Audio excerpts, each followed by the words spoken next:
Bonjour Jean. Bonjour Anne. Alors, qui es-tu Jean? Écoute, moi je suis consultant indépendant chez LearningSphere et au FFOD. FFOD?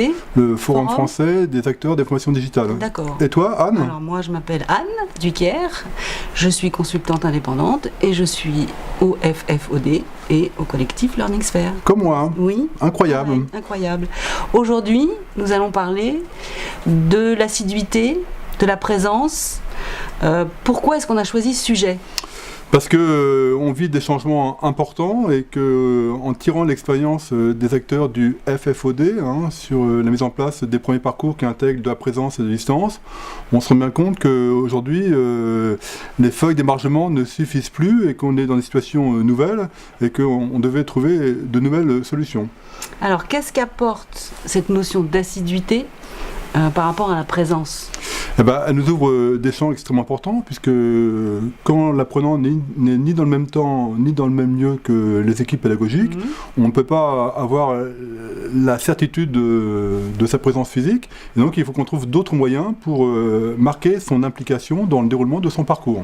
Voilà, parce que l'assiduité, c'est ça, c'est parler de l'implication de l'apprenant pendant sa formation. Exactement, on ne s'intéresse plus à sa présence physique, mais à sa présence pédagogique avec toutes les activités qu'il va pouvoir faire dans son parcours.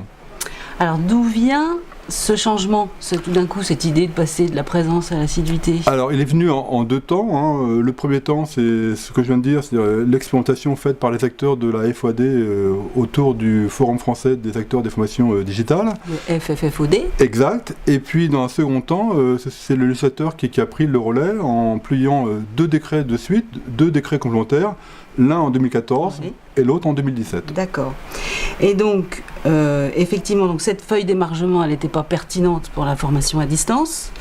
Et donc ces décrets, justement, qu'est-ce qu'ils apportent en termes de preuve que cet apprenant s'implique à distance? Alors, ils apportent quelque chose de fondamental, c'est qu'on ne va plus s'intéresser à l'enregistrement des temps et des lieux, mais on va s'intéresser à l'enregistrement des activités. Que fait l'apprenant pendant son parcours? Oui, ce qui est vraiment le plus intéressant pour les pédagogues. Exactement, c'est-à-dire que ça va redonner du sens à notre responsabilité d'animer et d'accompagner les parcours des apprenants. Alors, qu'est-ce qui va faire qu'on va pouvoir prouver que cet apprenant s'implique?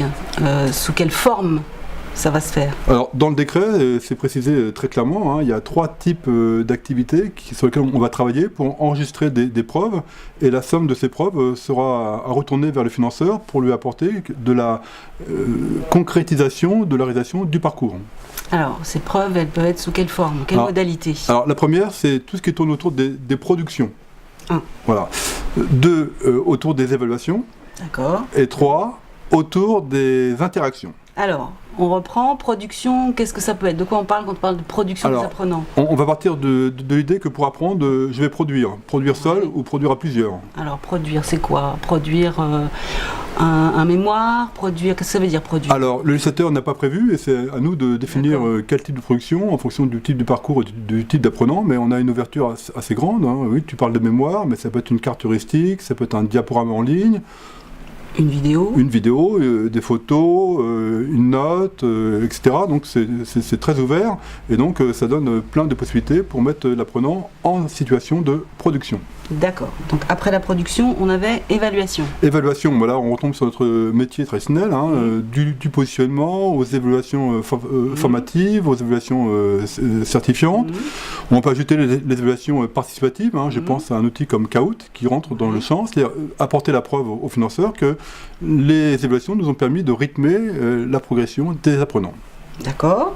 Et en 3, les interactions? Alors les interactions, mieux j'interagis, mieux j'apprends, et que le législateur a bien compris que pas de formation sans accompagnement, et que l'accompagnement va résulter des interactions entre l'apprenant et l'équipe pédagogique, mais aussi entre les apprenants eux-mêmes sous une forme de pédagogie.